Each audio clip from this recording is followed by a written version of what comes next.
Alors avant de céder la parole aux intervenants de cette première table ronde du SUSWeb Programme Festival, quelques informations pratiques quant au déroulement de cet après-midi et de la soirée également. Donc tout à l'heure à 14h30, il y aura une conférence sur la Fabrique 48, la maison du multimédia, présentée par Clara Morgan et son mari Jay Olivier.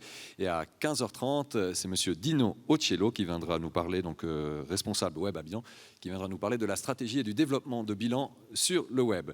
Mais à présent, nous allons parler des marques. Les marques sont-elles prêtes à communiquer sur le web? C'est l'intitulé de cette première table ronde. C'est la question à laquelle vont tenter en tout cas de répondre les différentes personnes présentes sur ce plateau. Alors nous avons Romain Pité, consultant senior chez FTC Communication, Sébastien Galifier, donc juste ici avec la chemise blanche, voilà, bonjour, directeur artistique de l'agence ACP, et Nicolas Falquet, réalisateur et fondateur de Huck & Chuck. Et la modératrice est Madame Victoria Marchand, rédactrice en chef du magazine Commune Mag. Alors je vous laisse la parole pour discuter des marques. Sont-elles prêtes à communiquer sur le web? Merci. À vous. Bonjour. C'est Bonjour. bien, vous êtes là, Bonjour. c'est important. On va Bonjour. commencer par Romain, parce qu'il n'a pas de vidéo à montrer, donc c'est bien de le passer en premier. Romain, tu travailles dans une agence de com. Quelle est l'attente aujourd'hui des marques en demande, parce qu'il y a vraiment une demande pour la vidéo, et comment est-ce qu'elles veulent l'utiliser dans leur plan média? Eh bien, Victoria, si tu me permets, je vais profiter de cette soudaine célébrité pour faire une révélation fracassante. Quelques personnes de la salle le savent, mais très peu. Avant de sévir dans la communication, j'ai fait des études de droit. Vous allez me dire, où est-ce qu'ils vont en venir? Eh bien, ce bagage technique ne m'est pas utile tous les jours, mais aujourd'hui, ça me permet de répondre comme un juriste. Ça dépend. Je pensais que tu allais me parler droit et trucs comme Non, on va ça, pas aller droit aussi loin, d'image, non. de licence. Non, on n'a pas le temps. Ça dépend, je dirais, d'un côté, on a aujourd'hui, en termes de matériel, en termes de financement, des obstacles qui sont pratiquement inexistants. N'importe qui souhaite faire de la vidéo peut en faire aujourd'hui. Je veux dire, on a tous un smartphone, on a presque tous une GoPro, on a presque tous un appareil numérique qui filme. Donc, n'importe quelle marque a ou trouve quelqu'un tout près qui a ce matériel et peut finalement faire une vidéo. Après, encore une fois, ça va dépendre de quel niveau de qualité on attend, quel niveau de créativité, quel niveau d'intérêt on souhaite générer, et c'est là que tout peut changer. Je dirais, faire de la vidéo, utiliser le média vidéo, tout le monde peut le faire, tout le monde est prêt techniquement à le faire. Maintenant, ça va dépendre du niveau de... Mais ils ont besoin de vidéos pour les mettre sur leur site parce qu'ils veulent animer leur site, ou ils ont besoin de vidéos parce qu'ils ne peuvent pas s'offrir un spot et c'est une manière d'avoir quand même de l'image. Comment est-ce qu'ils en font quoi, ces images? Alors c'est vrai qu'aujourd'hui la tendance elle est vraiment à faire de la vidéo pour la diffuser principalement sur le web. Enfin je dis la tendance. Moi je parle au niveau Suisse romande. Les clients que je vois tous les jours, c'est vrai que le spot télé il est quand même beaucoup moins couru qu'auparavant. Et c'est vrai que l'avantage du web c'est qu'on peut mettre une partie du budget diffusion qu'on avait auparavant dans la création. Donc on a de plus grands moyens pour la création, et puis la diffusion on l'a fait par le web, par les réseaux sociaux, par le site internet. Après, le gros challenge, c'est évidemment de générer de l'intérêt, de générer de la visibilité pour ces vidéos. Mais effectivement, je pense qu'aujourd'hui, une marque qui va vouloir communiquer par la vidéo va viser principalement le web. Je dis aujourd'hui, ça a commencé déjà un petit moment. Moi, j'ai toujours en tête ce petit film de Guy Ritchie pour Nike Football qui s'appelait Get to the Next Level, où c'était vraiment un film qui durait, je sais pas, peut-être 4-5 minutes, beaucoup trop long pour une pub télé. Alors, il y avait un edit qui avait été fait pour la diffusion à la télé, c'est vraiment un petit extrait, mais le but était vraiment d'attirer des gens sur le web pour voir le film complet. Donc là, évidemment, on a des moyens, c'est Nike, c'est Guy Ritchie, donc c'est vraiment des moyens énormes, mais déjà, et ça date d'il y a probablement 4 ans, c'était déjà quelque chose avec une visibilité vraiment sur le web. En parlant de moyens, beaucoup d'agences de com n'ont pas de moyens audiovisuels, donc ça veut dire qu'on va passer par une agence de prod. Après, une fois qu'on a fait la vidéo, tu l'as dit sur le web, il faut aussi travailler tout le SEO de manière à ce que cette vidéo ait une relevance et qu'elle soit vue et qu'elle soit pertinente aussi pour pusher le site, parce que finalement, c'est une manière d'amener les gens sur le site puis d'augmenter la visibilité. Donc, est-ce que les agences de com ont ces savoir-faire aujourd'hui? Alors encore une fois, ça dépend. Parce que si tu rajoutes tous ces prestataires, finalement, la marge de l'agence, elle est pratiquement nulle. Oui, alors effectivement, suivant le niveau de professionnalisme de la vidéo, on va devoir faire appel à une agence spécialisée comme celle de Sébastien par exemple. Après, le rôle de l'agence, ça va être souvent plutôt en amont on va dire dans le conseil, dans le concept, faire le lien entre souvent le brand, la marque, la mission de la marque et le résultat en vidéo. Donc c'est vrai que là, on a encore, je pense, une valeur ajoutée en tant qu'agence. Puis après, il y a toute la partie effectivement diffusion, stratégie de diffusion. Comment rendre la vidéo visible? Ça, c'est vraiment quelque chose sur laquelle les agences peuvent avoir une bonne influence et sont utiles. Mais c'est vrai que sur la partie, on va dire, production, montage, tout ça, effectivement, mieux vaut faire appel à des spécialistes. D'accord. Alors justement, on va voir un spécialiste qui a une idée extraordinaire. Il s'est dit, comment je vais vendre mon agence? Et je vais faire une série dans laquelle je vais mettre du produit de placement de manière à ce que j'attire des marques sur la série. Et en même temps, quand on est en contact avec les marques, de là à ce qu'elles nous mandatent pour autre chose, c'est beaucoup plus simple parce qu'on les a chez nous. Et là, je trouve que c'est une approche qui est très originale. Donc, c'est l'agence ACP avec la série So Sorry. Là, il y a eu 23 épisodes.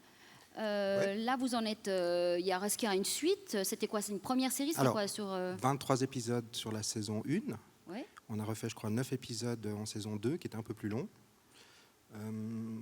Oui, il n'y avait pas que l'envie de rattraper des marques qui ne voulaient pas forcément travailler avec nous. Je crois que d'abord, il y avait l'envie de raconter une histoire. Mais je te tease. Non, ouais. Mais c'est vrai que je trouvais que c'était c'est gros, très original, voit, c'était ce voilà. truc-là. Voilà. Et puis, on a travaillé sur un concept, sur une idée qui est très vieille, c'est le placement produit. Maintenant, on est peut-être dans une époque où le placement produit est un peu plus évolué, c'est-à-dire qu'on va citer la marque, ce qui est assez nouveau.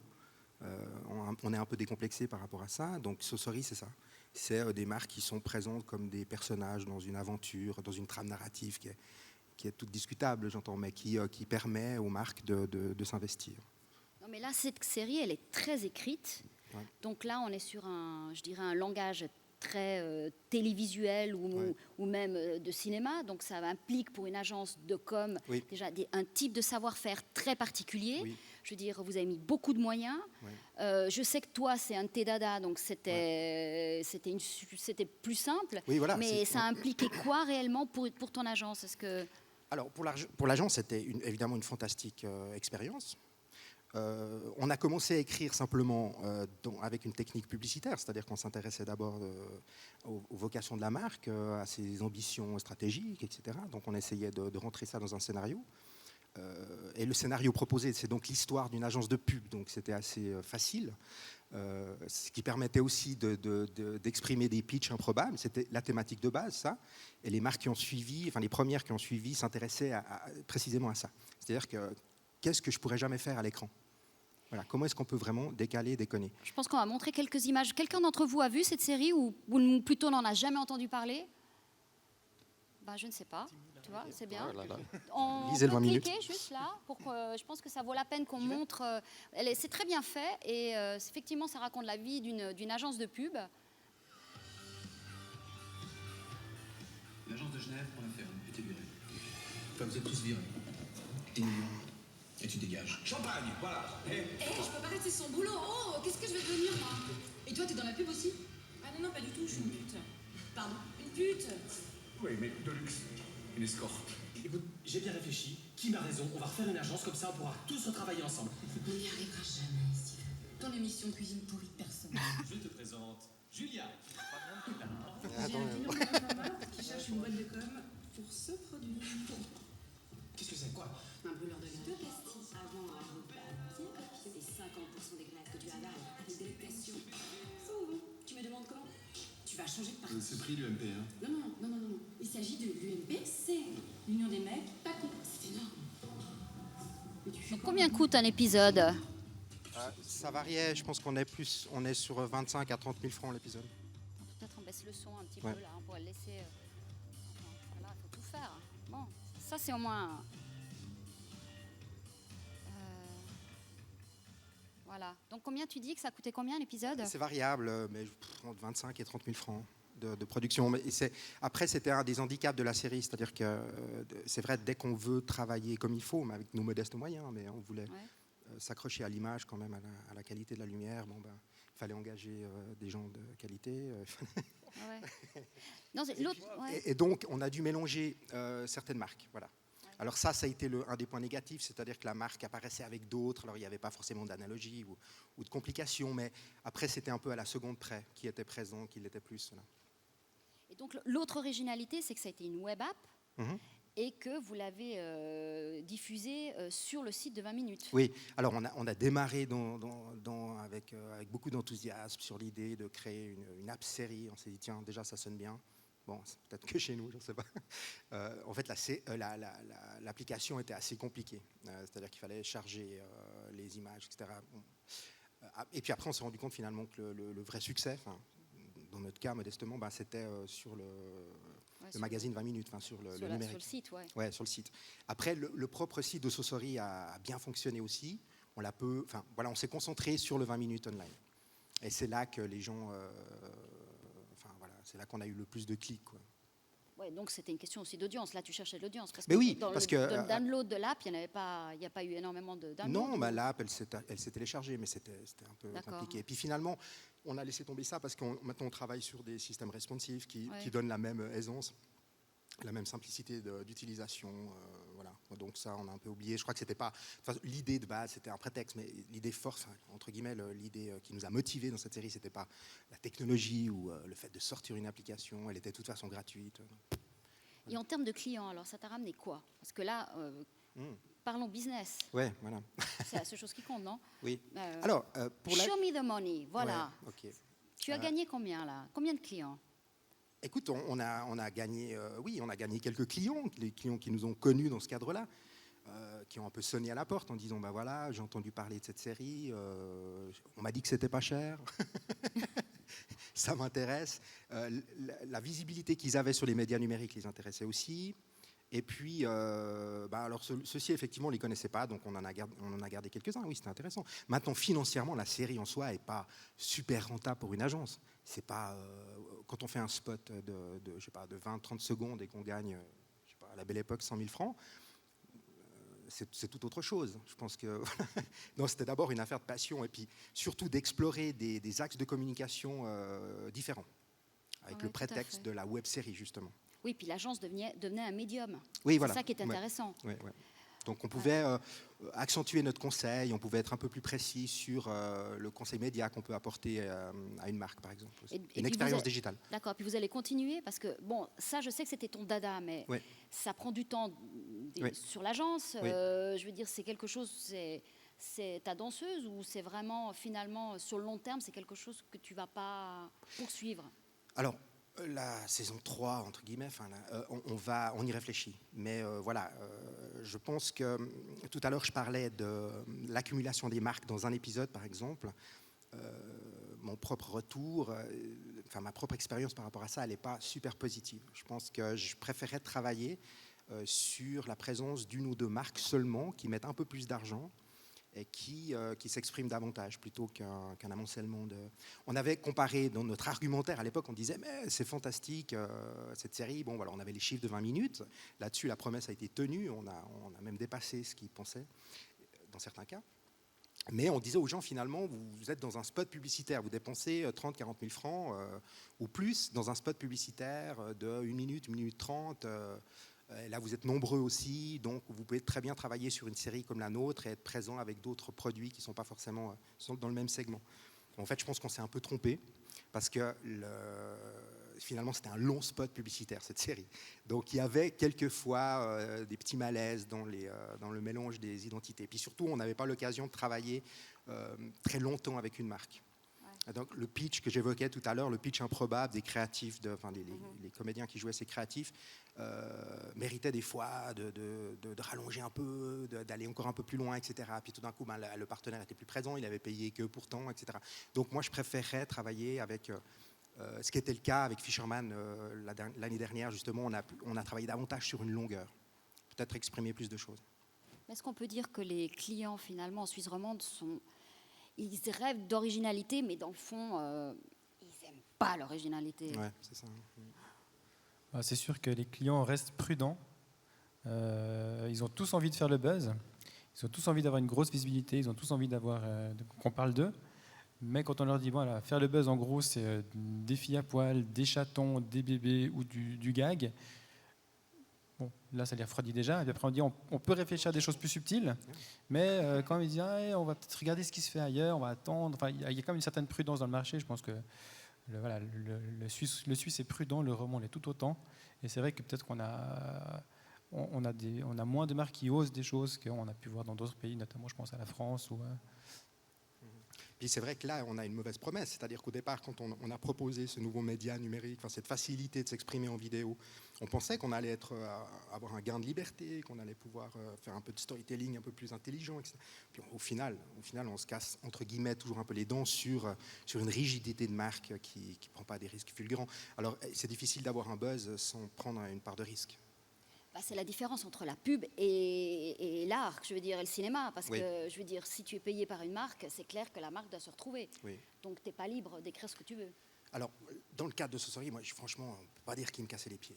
J'avais une certaine liberté. Alors, les couilles. Ouais, les couilles. Bon. Mais non, on peut dire qu'il y avait justement, pour les marques qui étaient dedans, l'envie justement d'aborder ce média de façon différente qu'un média traditionnel. Après, par contre, les analyses sont les mêmes. C'est-à-dire qu'on va quand même regarder le nombre de vues, le nombre de secondes, le rapport à l'identité de la marque. Enfin, tous ces trucs-là reviennent derrière, alors que ça doit se percevoir de façon différente. Oui, mais là, je vois ce que tu veux dire. Finalement, les marketeurs cherchent toujours les métriques. Voilà. C'est la seule chose qui les intéresse. Ouais. Sinon, ils ne seraient pas marketeurs. Ouais. Mais en termes de savoir-faire, est-ce que pour l'agence, ça a été un plus? Ouais, Parce clairement. qu'aujourd'hui, finalement, au lieu de vendre ton agence, et puis par le product placement, tu pourrais te vendre aussi le know-how que vous avez acquis Oui. grâce à cette série, et en disant, nous, maintenant, on peut vous faire des spots de meilleure qualité qu'on aurait pu faire il y a peut-être 5 ans. Oui. Pour deux raisons. Pourquoi tu ne le fais pas? Écoute, on se donne un mal de chien. Bon, la qualité pour une marque qui a les moyens, elle existe. Elle existe derrière nos frontières. Donc, à des prix souvent qui ont quand même beaucoup baissé. Maintenant, c'est vrai que notre discours, c'est de dire à des marques suisses, vous pouvez avoir ce niveau de qualité avec nous, avec d'autres, j'en sais rien, mais on s'est bien positionné là-dessus. L'autre expérience formidable, c'était, vous savez ce qu'on appelle les pubs un peu dialoguées, les 15-20 secondes où on va poser un dialogue drôle avec une chute, etc. Or, c'est clair que l'écriture de Sauce Horry là-dessus, qui fonctionnait de façon très courte, très rapide, moi, m'a donné un peu plus d'aisance, en tout cas plus d'expérience. Voilà. Alors là-dessus, oui. Alors il y a des gens qui disent, si tu veux faire une pub dialoguée, il faut aller voir un tel. Voilà, c'est ça. Donc ça a été un gain. Oui, ça a été un gain. Et puis moi, de toute façon, une fantastique expérience. J'ai travaillé avec des fous. J'ai modestement créé un dialogue, une direction d'acteurs aussi. C'est chaud, parce que quand tu fais une pub de 30 secondes, tu as 3 comédiens qui viennent pour une pub. Bon, ils sont grassement payés, en principe, ils font pas trop chier et tout. Mais dans le cadre d'une série où tu es plutôt mal payé, et puis il faut être drôle tout le temps, et puis le texte, c'est pas toujours brillant pour eux. Donc là, la direction d'acteurs, c'est quelque chose qui... j'en suis pas tombé follement amoureux, mais j'ai beaucoup appris. Très bien. On va parler d'une autre expérience aussi folle. Mais là, c'est une expérience totalement différente où c'est les marques qui te payent finalement pour te faire plaisir et pour que tu puisses skier toute la journée. C'est à peu près ça? Presque ça, ouais. Tout commence en créant le besoin chez les marques, je pense. Non, je pense que la quête ultime au départ, c'était, donc, pour me présenter peut-être. Oui. Donc, je suis depuis quelques années avec mon frère, qui n'est pas, hélas, pas là présent aujourd'hui. On est skieur, freerider, professionnel depuis une quinzaine d'années. Je dis professionnel parce qu'on travaille avec des professionnels. Professionnel parce qu'on gagne de l'argent, professionnel parce qu'on gagne bien de l'argent, ça serait un peu plus compliqué. Mais on survit avec la pratique du ski freeride, une partie de notre passion. Mais je pense qu'on en discutait avant, effectivement, la quête première, c'est de dire comment arriver à financer une année, payer mes factures en faisant ce que j'aime, uniquement ce que j'aime. Et pourquoi pas même mettre 2 choses que j'aime faire, c'est-à-dire faire de l'image et faire du ski. Vous avez démarré comment? Avec des pilotes et vous êtes allé voir des marques pour qu'elles sponsorisent il y a 15 ans, il n'y avait pas Internet. Quand ça a commencé, il y avait clairement... Enfin, c'était le tout début d'Internet. Je me souviens, j'avais téléchargé une image de ça devait être Cindy Crawford topless. C'était à l'école, c'est la première fois qu'on avait... Et ça avait mis, je pense, 15 minutes à s'afficher. Bon, c'était une victoire, hein, à quelque part. Après 15 minutes, ça se mérite. Bon, la prof m'était tombée dessus, bref. Petite parenthèse, autre petite parenthèse, vous avez remarqué, je dis tout de suite que j'ai deux paires de chaussettes différentes. Voilà, j'ai honte. Non, mais je le montre depuis avant. D'ailleurs, Donc ça nous a tout était troublés. vraiment différent par rapport à l'époque pour communiquer ce qu'on voulait faire, comment être reconnu chez une marque, comment faire valoir le fait que on pouvait porter une marque, gagner de l'argent avec ça, en tout cas avoir du matériel d'abord gratuit et puis gagner aussi de l'argent avec ça. Ça passait d'abord par les magazines spécialisés qui arrivaient en Europe et puis l'association de travail avec un photographe, éventuellement même avec un caméraman et puis arriver à être diffusé. Alors d'abord c'était très corps comme on dit, il fallait faire partie d'un milieu, être reconnu par ses pairs dans ce milieu et puis être une référence en Europe et pourquoi pas même aux États-Unis. Là c'est dur, hein, je fais les guillemets comme ça parce que en tant qu'Européen c'est c'est aussi dur que d'être reconnu en Suisse en tant que Suisse, être reconnu en tant qu'Européen aux États-Unis. Bref, on y était arrivé gentiment, étape par étape, en s'étant filmé avec mon frère en fait, avec la petite caméra VHS de la maison de ma maman et puis en faisant des photos avec le pauvre petit appareil presque jetable. Et puis on avait monté un petit dossier, contacté les photographes et on a commencé à travailler avec ces professionnels. Et puis, petit à petit, le web est arrivé et donc une demande d'images. Mais le web est arrivé Vous avez spreadé toutes ces images. très tardivement, parce qu'on a commencé vraiment à faire notre on va dire cette reconnaissance, on l'a vraiment eu à travers la presse spécialisée, écrite d'abord, et puis les différentes productions d'images, et puis en voulant après en voulant être un peu reconnu en tant que Suisse en Suisse, très gros boulot, et en touchant aussi une presse généraliste. Après, le web est arrivé, je vais dire pour nous, il y a 5-6 ans, où on s'est vraiment rendu compte qu'on pouvait, même peut-être un petit peu plus, il y a 7 ans je pense, on faisait un film, on avait été mandaté par un de nos partenaires, qui commençait à reconnaître après 5-6 ans, il était temps qu'on avait certaines capacités à gérer les tournages. Et pas seulement on pourrait éventuellement faire autre chose que des films qui parlent de nous, mais qui parlaient peut-être de tout leur team d'athlètes. Et c'est une marque, une grosse marque, très grosse marque avec qui on était à l'époque, qui nous avait mandaté pour réaliser leur production annuelle.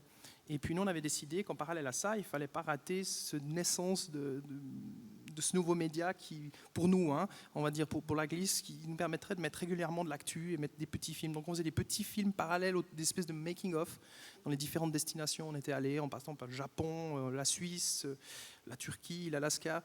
C'était une année très chargée. Et sauf erreur, c'était en 2007. Donc c'est un peu là que tout a commencé, on s'est rendu compte, on maîtrise l'outil de production, de réalisation, on arrive à trouver un peu de financement, pas trop non plus, parce que ça tue aussi la créativité, plus il y a de l'argent, plus il y a de pression, plus c'est toujours la même histoire. Les métriques. Et puis c'est le but aussi, c'est de ne pas tomber tout le temps dans le travail de commande. À mon avis, le travail de commande, le travail publicitaire, on va dire globalement le travail de commande rend la créativité complètement stérile. En tout cas, c'est mon cas. Et je fuis le plus possible ce genre de projet en essayant de monter des projets qui me permettent de faire ce que je veux de mon côté. Et puis de temps en temps, il faut bien payer l'électricité. Alors, un petite Mais commande. aujourd'hui, si je peux parler de business model, comment vous fonctionnez? Aujourd'hui, c'est très freestyle, on va dire. On sépare la tarte en deux. C'est-à-dire que moi, je m'occupe de tout ce qui est l'aspect créatif. Je mets des petites décorations sur le gâteau. Et puis mon frère, il s'occupe de la pâte. Vraiment, le truc, on la coupe pas comme ça, mais on la coupe sur... Donc mon frère va s'occuper de tout ce qui est... quel partenaire pourrait être éventuellement intéressé par ce qu'on a fait, ou en sachant que c'est toujours mieux qu'un partenaire vienne vers vous en ayant vu ce qu'il a fait, plutôt que nous qui tapions la porte et dire « ouais, ça t'intéresserait pas », etc. Mais la quête, c'est de quand même arriver avec un budget minimum pour pouvoir survivre. Je trouve que c'est le mot qui correspond le mieux, et puis nous laisser le maximum de liberté sur l'aspect créatif. Donc, admettons, il nous faut, pour arriver à tourner un hiver, parce qu'un hiver c'est bien plus que 6 mois, parce qu'il y a de la préparation, il y a du suivi après l'hiver, je ne sais pas, entre 100 et 150 000 francs. Là-dessus, on se prend 2 salles. On essaie de couper la poire en 3 ce coup-là. C'est plus un gâteau, c'est une poire. On coupe la chose en 3 et puis on se dit un tiers pour lui, un tiers pour moi et puis un tiers pour la production. Puis du coup, on survit avec 3-4 000 francs par mois pendant une année, en sachant que j'investis pas mal là-dedans parce que j'ai des idées qui... Voilà. Mais les marques sont vraiment à la recherche. Là, j'étais à une conférence, il y avait une présentation de North Face qui montrait qu'ils ne fidélisent plus aujourd'hui les clients sur ce type de produit avec des coupons, parce que leurs clients sont des gens fidèles qui achètent leurs produits, qui sont de qualité, donc qui durent. Donc, proposer un rabais de 100 francs sur une veste qui va durer 10 ans, c'est totalement absurde. Donc, ils ont créé tout un écosystème où, justement, on va chercher des vidéos de vrais sportifs et puis on va permettre aux clients d'avoir une expérience avec ces sportifs. Et donc, dans tout leur site, on voit, selon le type de sport, on a des gens comme vous. Et là, il y a vraiment une démarche où on va chercher l'authenticité. Et je pense que là, il y a vraiment un espace pour ce type de... Nécessairement, mais maintenant, il faut voir combien de temps ça va durer. Le format, il est comme ça aujourd'hui. En 15 ans d'expérience, en étant vraiment le dernier échelon, le dernier maillon de la chaîne marketing, on ramasse les miettes. Hein. Il faut se l'avouer, on est là, on essaie de créer ce besoin, de dire bah là on est là, on peut faire ça, est-ce que ça vous intéresse? Et on va faire avec ce qu'on trouve, mais en 15 ans, c'est vrai que les choses étaient plutôt plus ou moins bien établies quand ça a commencé. Il y avait un certain nombre de médias, tout était comme ça depuis pas mal d'années, puis le web est arrivé, et honnêtement j'ai l'impression que les marques, elles doivent se mettre encore plus en question que nous, parce qu'elles ne comprennent pas ce qui se passe. Donc elles vont lancer une grande théorie sur le marketing qu'elles vont adapter parce qu'elles ont estimé que les 2 dernières années c'était comme ça ou les 3 dernières années c'était comme ça, et puis dans 2 ans elles vont se dire en fait on doit partir sur autre chose. Tout évolue tellement vite. On a même problématique techniquement quand on doit choisir aujourd'hui une caméra pour faire de l'image. Dans 2 ans c'est fini, c'est obsolète. Et c'est la même chose chez les marques en marketing, c'est la même chose. C'est un jeu à somme nulle, finalement personne ne gagne. Oui, mais je crois que surtout que c'est... science infuse, quoi. Les choses vont tellement vite que préparer toute une année du contenu pour l'année suivante, il y a toujours une part de risque pour une marque. Donc, moi, je trouve que la chose devrait se renverser. L'idéal, ce serait vraiment que les marques comprennent, réfléchissent sur l'importance du contenu digital, que ça ne se pompe pas à gauche, à droite, mais que ça se structure comme on structurait une campagne sur des médias traditionnels. Donc, par rapport aussi à ce que tu évoquais tout à l'heure sur les coûts, je pense qu'il faut renverser la vapeur aussi, clairement, parce que vous ne trouverez plus les meilleurs qui vont travailler pour vous pour 2 francs 6 sous. On ne peut pas fabriquer du contenu digital, à savoir, vous savez maintenant que votre laptop, c'est un 4K. Non, pas un 4K, c'est un 2K, un 3K. Je ne sais pas, vous avez une qualité d'image qui est absolument incroyable. Donc on est encore dans la théorie de dire finalement ce qu'on fabrique pour Internet doit être de moyenne qualité, et c'est tout faux, c'est tout le contraire. Nos laptops sont bien meilleurs, nos mobiles parfois sont bien meilleurs que les télévisions qu'on n'a pas changées depuis 10 ans. Non. On doit renverser la vapeur sur l'importance de la dépense dans le contenu digital. Oui, je sais, ça, Voilà. c'est tout l'enjeu. C'est tout l'enjeu. Voilà. Et c'est ce qui finalement, c'est-à-dire l'outil est très cher parce qu'il faut le renouveler constamment, alors qu'on était sur du podcast et gentiment on est en train d'arriver sur du broadcast. Et le broadcast est passé en HD et puis maintenant en 4K. Et ils sont sur des coûts qui sont juste hallucinants. Et donc, le public... C'est pas vraiment la vérité. Excuse-moi, parce que les coûts les coûts de production ont tellement chuté. Je pense qu'il y a tellement de techniciens ici qui peuvent peut-être souligner mes paroles. Mais ça a tellement chuté. Une caméra qui nous coûtait 50 000 mais il n'y a pas que la caméra. Oui. Parce que tout l'outil de production, il est monstrueux. Ouais. Donc finalement... Ça a évolué, énormément évolué. Voilà, parce que vraiment la grosse part d'un budget, je m'en souviens, parce que je ne suis pas tout jeune non plus, puis je faisais des pubs, Gruyère à l'époque, qui coûtaient une blinde, parce que la caméra coûtait une blinde, parce que les techniciens, ils venaient à 15, maintenant on en a plus, voilà, t'en prends 2, c'est pareil. Tout ça a beaucoup évolué, donc on peut fabriquer maintenant du contenu de très très bonne qualité. Ça c'est vrai. À moindre coût technique. Maintenant, la réflexion, la créativité doit se payer. Elle va pas, probablement que c'est une erreur d'aller pomper à gauche, à droite, un certain nombre de choses, de structurer ou de compiler une campagne pour une marque en pompant différents contenus qui n'avaient pas forcément été faits pour tout au long de l'année. Moi, je vois un autre aspect. Si tu voulais réagir là-dessus, peut-être. Parce que je vois un aspect aussi assez fondamental, c'est qu'on arrive effectivement aujourd'hui à faire des choses incroyables avec 5-6 personnes.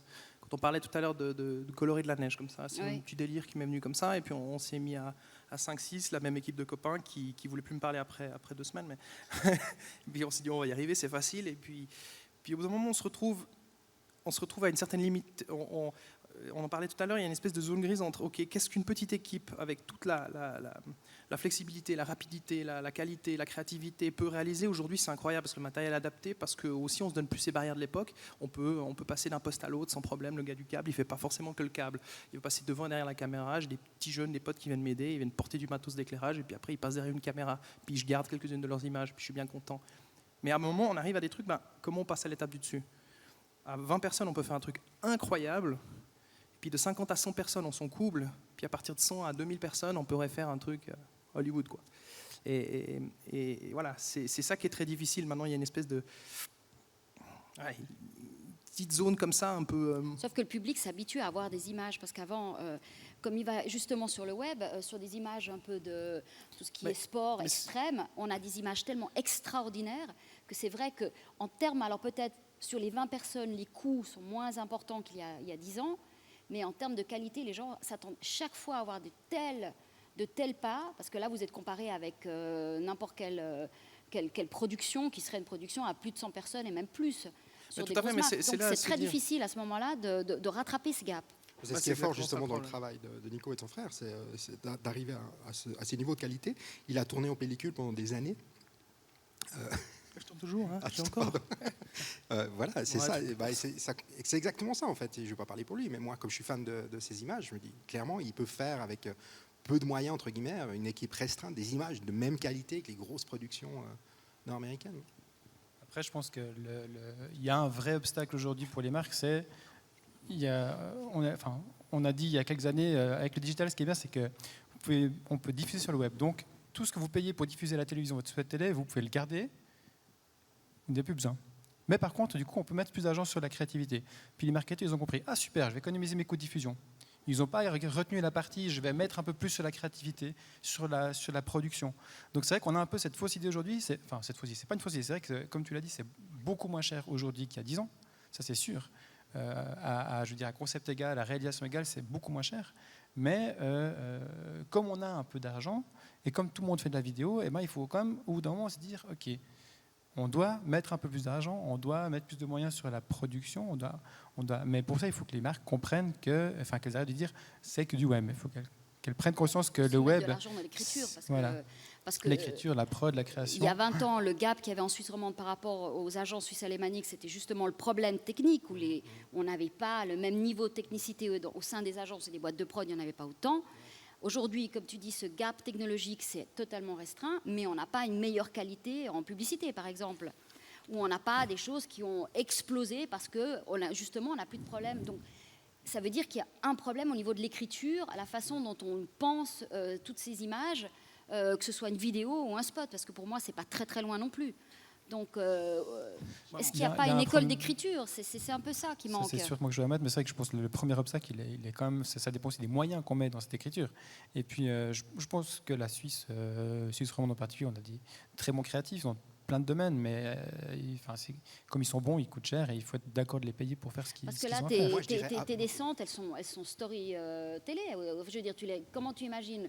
Vous plantez des caméras puis vous y allez, mais il y a une histoire, il y a tout un récit. Ça, c'est un peu la différence par rapport à d'autres. Mais je suis aussi dans une autre réalité. Là, je ne me retrouve pas dans cette réalité à aucun moment dans cette réalité du timing, de la commande, etc. La couleur, qui est toujours un très bon exemple, c'est quelque chose qui en publicité se ferait en une semaine, 4 jours. Peu importe, s'il faut plus de monde, parce qu'il faut que ça aille plus vite, il y aura plus de monde et ça ira plus vite. Si la neige est moins bonne, on fera un petit effort en post-prod. Si la couleur est pas assez pétante, la même chose, etc. Donc nous, on a essayé de faire de la manière la plus artisanale qui soit et ça nous a pris 2 mois. En prenant le meilleur jour là, et puis on était complètement crevés. On prenait les cabines avec les pisteurs et à 6h30 du matin et on finissait à 6h le soir, exténué, crevé, trempé, en ayant porté la grue, en ayant mis de la couleur, en ayant filmé, en ayant skié, en ayant réessayé, en ayant tout raté sur une erreur stupide. Mais donc on n'est pas du tout dans cette logique et je cultive ce système. La manière dont je finance, dans la manière dont on monte ces projets, je cultive cette liberté de création totale. Et je dis ça, mais en même temps, il y a une des marques qui ne nous re-signe pas l'année prochaine parce qu'elle n'est pas contente, il n'y a pas eu assez de contenu sur le web l'année d'avant, et puis que les années sont toujours plus difficiles. Puis en même temps, ils n'ont jamais vraiment communiqué avec les meilleurs trucs qu'on ait fait. Donc il y a toujours un gap. Mais parce que pour les marques, vous êtes des skieurs ou vous êtes des très gros producteurs d'images ? C'est une grosse problématique. On a mis des années à essayer de faire comprendre qu'on maîtrisait les 2 outils, et puis en fait, ça nous a plus desservi que servi. On n'a jamais touché le gros lot en tant qu'athlète, on n'a jamais été les mieux payés de la scène, et puis on le méritait probablement pas. Et puis en même temps, on n'a jamais obtenu les budgets nécessaires ou les budgets que d'autres qui font que de l'image ont pu obtenir parce qu'on se mettait trop que nous en scène, parce qu'on avait des projets complètement innovants, nouveaux. On sait, mais pourquoi mettre de l'argent ? Comment vendre un concept de neige, de virage dans la neige poudreuse, colorée ? Je veux dire, ouais, mais c'est cool, mais ça va jamais marcher déjà. Ça a mis 2 ans pour que ça fonctionne. Donc ils avaient raison, ceux qui m'ont dit ça, quelque part. Mais moi, il y a un truc, je saute pas du coq à l'âne, mais par rapport à cette histoire de moyens, de possibilités, et la limite du truc, moi j'ai un peu l'impression, en ayant peut-être fait partie, en toute modestie, dans mon milieu, de ces gens qui ont poussé l'originalité, la possibilité d'une petite équipe à faire de la très bonne qualité, on l'a poussé jusqu'à un truc où maintenant je bute là. Je peux plus. J'ai vraiment cette sensation, là, j'ai plus les moyens et les gens et le professionnalisme autour de moi pour faire quelque chose d'encore plus énorme ou de vraiment passer à l'étape d'au-dessus. Et j'ai un peu l'impression que ça se passe dans tout ce qui est comme aujourd'hui sur le web, c'est que la plus grosse difficulté, on voit très bien des centaines de très belles choses, super bien produites, super bien réalisées, mais ça vient tout du même jus un peu, tout la même recette, le même style d'image, le même style de discours, de narration. Et on passe rarement au truc du Peut-être c'est le dessus. volume et les gens, tu sais, au bout d'un moment, il y a Oui, une espèce mais de benchmark ça veut dire qu'on a- involontaire il qui y a fait que tout le monde se cale. Non, mais tout à fait, mais certaines personnes ont créé finalement un format, Ouais. et ces formats sont suivis, c'est un format de qualité, à moindre coût, et puis ça fonctionne, ça passe professionnellement, mais il n'y a rien de nouveau. Et la plus belle des choses, c'est l'exemple dont tu parlais avant avec le foot, c'est d'apprendre, de dire, ah, c'est lui qui l'a fait, on a reconnu ce réalisateur, on reconnaît ce style. Et aujourd'hui, c'est ça mon cheval de bataille, c'est de me dire, mais j'ai pas envie de faire le prochain film hallucinant, j'ai envie de faire le truc, on reconnaît que ça c'est un Falquet qui a fait. C'est ça qui m'intéresse. J'arrive quand même à faire mon style.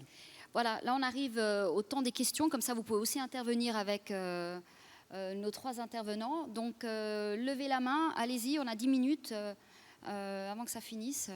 Sinon on continue à parler, mais c'est votre tour. Alors, si jamais, je ne sais pas si on entend.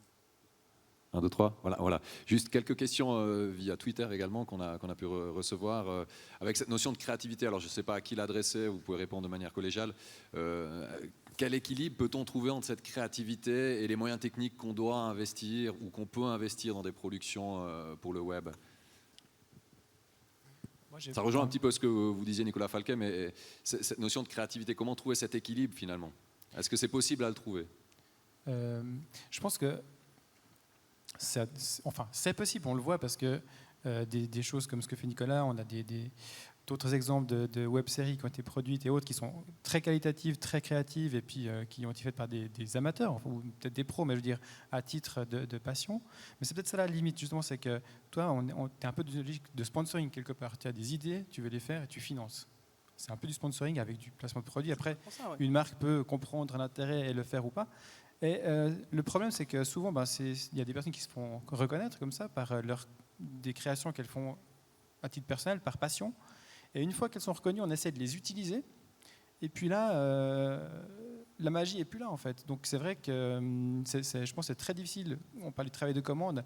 Voilà, je pense qu'il y a des gens qui sont très créatifs, qui sont prêts à faire des efforts et à créer, qui ont des idées, qui veulent les exprimer, qui le font volontiers. À partir du moment où on les paye pour le faire, soit ça marche moins bien, soit ils se disent ok, quand c'est ma passion, je suis d'accord de vivre avec 3 000 francs par mois, de tirer un peu à la corde, de réinvestir. Quand on les paye pour le faire, ils veulent un peu plus. Enfin, je ne sais pas. Il y a quelque chose qui est plus difficile à trouver, je pense, effectivement, en termes commerciaux. Après,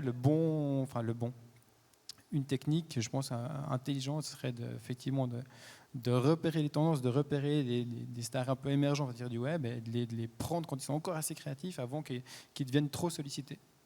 Oui, mais une fois que tu commences à être connu, le problème, c'est qu'on attend que tu fasses toujours la même chose. Et c'est là où toi, dans ta démarche, je dirais, artistique...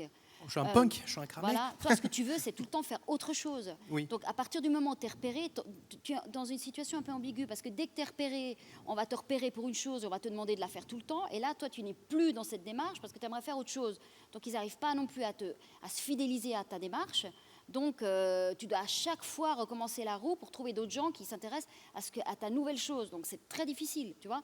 Oh, mais c'est usant à tous les niveaux, c'est usant sur l'aspect business, c'est usant aussi sur l'aspect personnel, parce qu'effectivement, on n'est jamais vraiment content de ce qu'on a fait. On vient de finir un truc, réaliser un truc magnifique. 2 mois après, on ne peut plus le voir, il faut attendre 5-6 ans de l'avoir digéré, le revoir, puis dire en fait, c'était cool. Après, dans le fonctionnement, par rapport à cette question, le nerf de la guerre, c'est pas vraiment l'argent pour faire quelque chose. La chose la plus chère, mais elle est tellement chère qu'on ne peut même pas se l'offrir, c'est la bonne idée. La bonne idée, ça n'a pas de prix. Elle peut être filmée ou mise en image de n'importe quelle manière, du Super 8 en passant par l'iPhone ou ces petites caméras qui n'ont même pas de viseur et que je déteste. Mais peu importe, si on a une bonne idée et qu'on est capable de la réaliser, on peut la réaliser. Le problème, il n'est pas là. Après, financer, il y a 1 million de choses et c'est encore une autre partie de l'idée, c'est comment financer ça pour qu'on On puisse a toujours rester dit aussi- que les idées font de l'argent et l'argent ne fait pas des idées. Mais Seb. moi, j'aime bien cette idée que, justement, c'est l'idée qui est maître de tout, etc. Mais quand tu es en face de directeur de produit, en face de manager comme ça, et puis que tu exprimes des envies, des tendances un peu décalées, que tu justifies par certaines images, par certaines choses que tu as vues à l'étranger, etc., tu te ramasses très vite la figure. C'est-à-dire que très rapidement, on te dit, non, mais attends, ça, on ne va pas comprendre du tout. Voilà, je veux dire, puis c'est pas drôle. Et puis ci, puis ça. Donc, je pense que... Mais c'est vrai. Par contre, quelque chose d'équivalent vu à l'étranger, ce sera perçu comme... On ne va pas se faire trop de complexe, mais il y a une vérité, c'est qu'ici, on a vraiment beaucoup de mal. Les créatifs ont vraiment beaucoup de mal, malgré le fait que les moyens maintenant sont à leur portée, de faire des choses qui soient, On a un entre marché guillemets... très conservateur, ça Ouais. c'est vrai. Enfin, des clients conservateurs. Même des Mais choses c'est pas le risque non expérimentales. plus. Hein. Voilà. C'est-à-dire, ce qu'ils aiment, c'est les idées qui marchent et copier Voilà. les bonnes idées. Quand tu regardes les pubs horlogères, elles sont toutes pareilles. Pourquoi Ouais. Parce qu'une fois qu'il y a un truc qui fonctionne, tout le monde veut faire la même chose. Voilà, alors il y a Voilà, c'est certains ça. codes des fois qui sont incontournables, mais même au-delà de ça, on est en difficulté par rapport à ça. Donc on peut avoir tous les moyens qu'on veut, mais sur un dossier, même sur des pilotes présentés, c'est très difficile de faire passer des choses qui sont extravagantes, ou qui, dans notre débat, là, on se la raconte, qui seraient pour nous innovantes, super. En fait, voilà, face à la réalité, c'est pour nous différent. Voilà, on va conclure en disant plus de créativité et moins de chiffres. C'est pas mal comme ça? Ah, j'aime bien cette conclusion. Voilà. Personnellement, je prends. Puis Maintenant, moins de trouille est-ce que aussi. les marques sont toujours prêtes à s'investir sur le Voilà. web? La question reste ouverte. En tout cas, merci beaucoup d'avoir participé à cette discussion ici au SUSWeb Programme Festival.